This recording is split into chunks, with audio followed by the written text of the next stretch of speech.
السلام علیکم ورحمۃ اللہ وبرکاتہ۔ ایمان اور احتساب کا آج ہمارا 7واں حصہ ہے۔ بسم اللہ الرحمن الرحیم، نحمدہ ونصلی علی رسولہ الکریم۔ اب تک ہم نے یہ جانا کہ شکر گزاری وہ عظیم الشان سرچشمہ صفت ہے جس سے باقی اوصاف حمیدہ کی شاخیں پھوٹتی ہیں۔ اللہ تعالیٰ کی کبریائی کا احساس شکر گزاری کے جذبات کے ساتھ ساتھ بڑھتا جاتا ہے۔ اپنے عبد ہونے کی پہچان سے اطاعت کے لیے روح بیتاب ہونے لگتی ہے۔ اللہ تعالیٰ سے انابت فزوں تر ہونے لگتی ہے۔ اپنی کم مائگی کا احساس مغفرت کی طرف راغب کرتا ہے اور مالک کائنات کے سامنے اپنا دامن پھیلائے رکھنے میں عافیت نظر آتی ہے۔ اللہ رب العالمین کی شکر گزاری سے انسان کی روح خوش اور زندہ رہتی ہے۔ جب روح مر جاتی ہے تو انسان بے چین و بے کل رہتا ہے، اور جب روح کی بے کلی حد سے گزر جاتی ہے تو انسان ذہنی، نفسیاتی اور روحانی بیماری میں مبتلا ہو جاتا ہے، اور جب ذہنی پراگندگی، روحانی اور نفسیاتی پیچیدگی مایوسی میں بدل جاتی ہے تو انسان خودکشی جیسے قبیح حرکت پہ آمادہ ہو جاتا ہے۔ دنیا میں خودکشی کرنے والے لوگوں کی زیادہ تعداد اللہ پہ ایمان نہ لانے والوں کی ہوتی ہے۔ مسلم معاشرے میں اس کا رجحان کم ہے۔ اس کی وجہ یہ ہے کہ مسلمان کو اللہ رب العالمین نے اپنے قریب کرنے، اپنا شکر گزار بندہ بنانے کے لیے طریقہ کار وضع کر دیا ہے۔ کلمہ گو انسان کی زبان سے اکثر الحمدللہ ادا ہوتا ہے، وہ شعوری ہو یا لاشعوری، عادتاً ہو یا فہم کے ساتھ۔ اللہ کی تعریف اور اس کی شکر گزاری کے کلمات کے اثرات ضرور ہوتے ہیں۔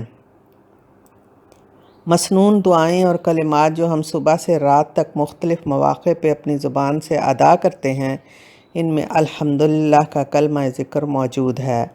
نیند سے بیدار ہو کر الحمدللہ سے زبان تر اور روح شاد ہوتی ہے تو سارا دن اس کا سلسلہ جاری رہتا ہے، حتیٰ کہ آپ رفع حاجت کے بعد جو آسودگی محسوس کرتے ہیں اس پہ بھی الحمدللہ الذی عافانی کہہ کر اپنے رب کی شکر گزاری کرتے ہیں۔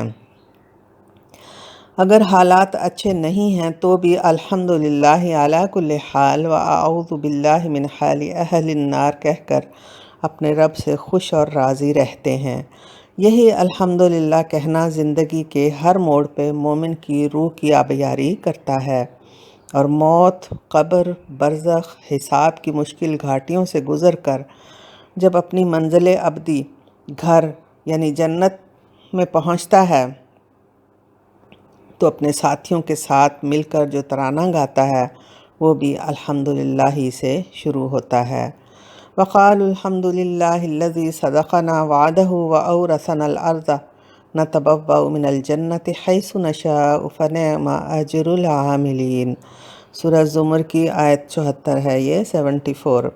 اور جتنی لوگوں کی زبان پر اور اس وقت سب جنتی لوگوں کی زبان پر اللہ کی حمد و ثنا وہاں بھی جاری رہے گی، اور ان کی ہر بات کے آخر میں نعرہ تحمید الحمدللہ رب العالمین ہوگا۔ اور جب سارے امور انجام پا جائیں گے تو جنتی یہی نعرہ تحمید بلند کریں گے، دعواہم فیہا سبحانک اللہم وتحیتہم فیہا سلام وآخر دعواہم ان الحمدللہ رب العالمین۔ سورہ یونس کی آیت نمبر 10 ہے۔ گویا کہ اللہ تعالیٰ کی حمد و تعریف دنیا سے آخرت تک کے سفر میں ہماری ساتھی ہے۔ صبح و شام کے اذکار سے ساری فرض عبادتیں اللہ کے حضور شکر گزاری کے لیے ہیں۔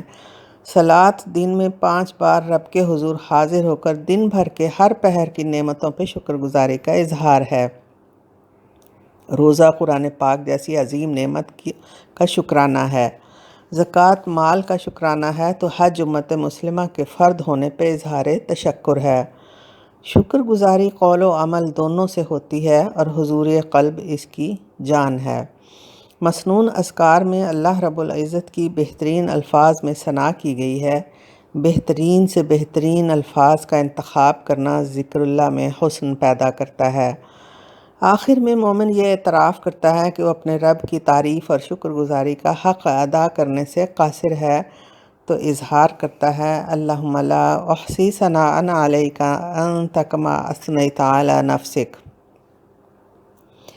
اے اللہ، ہم تیری حمد و ثنا کا حق ادا کرنے سے قاصر ہیں، آپ ویسے ہی ہیں جیسے کہ آپ اپنے لیے خود حمد و ثنا پسند فرمائیں اور جو آپ کے شایان شان ہو۔ اللہ رب العزت کی محبت، توجہ، مہربانی، رحمت، قرب، فضل و کرم، مغفرت اسی نسبت سے حاصل ہوگی جتنی بندے کے اندر شکر گزاری کا جذبہ خالص ہوگا۔ اللہ کی عطا کردہ نعمتوں کا شمار ممکن نہیں ہے، تو ان عنایات پہ شکر گزاری کے احساسات ہر احساس پہ غالب رکھنے کی کوشش کی جانی لازمی ہے۔ ابو الانبیاء سیدنا ابراہیم علیہ السلام کی صفت اللہ تعالیٰ نے فرمائی کہ وہ ہر حال میں شاکر لانعمہ، یعنی اپنے رب کی نعمتوں پہ شکر گزار بندہ تھا، تو ہم نے اجتباہ، ہم نے اس کو منتخب کر لیا، کم مرتبہ ملا اور اس سے صراط مستقیم کی طرف رہنمائی دی گئی۔ ان ابراہیم کان امۃ قانتا للہ حنیفا ولم یک من المشرکین شاکرا لانعمہ اجتباہ وہداہ الی صراط مستقیم وآتیناہ فی الدنیا حسنہ وانہ فی الآخرۃ لمن الصالحین۔ سورہ نحل کی یہ آیات ہیں۔ ہم بھی اللہ تعالیٰ کے حضور یہ دعا کرتے ہیں اور یہ اعتراف کرتے ہیں الحمدللہ علی کل شیء آتانا، اللہ نے جو بھی نعمت ہمیں دی ہے یا دنیا میں کسی اور کو بھی دی ہے، وہ سب اے اللہ تیری طرف سے ہے، سب کا تو مالک ہے، اور جو نعمتیں ہمیں نہیں عطا کیں اس پہ بھی شکر ہے کہ اس میں بھی انجام کار ہمارے لیے ضرور خیر ہوگی۔ بے شک آپ کی طرف سے اپنے بندوں کے لیے خیر کے سوا کچھ ظہور نہیں ہوتا۔ ہمارا ایمان ہے کہ بیدک الخیر، اے اللہ تیرا کوئی شریک نہیں، نہ ذات میں نہ صفات و کمالات میں، تو وحدہ لا شریک ہے۔ لک الحمد کلہ ولک الشکر کلہ، لک الحمد کلہ ولک الشکر کلہ، سبحانک اللہم وبحمدک، نشہد ان لا الہ الا انت، نستغفرک ونتوب الیک۔ دعا گو بشرا تسنیم۔ السلام علیکم ورحمۃ اللہ وبرکاتہ۔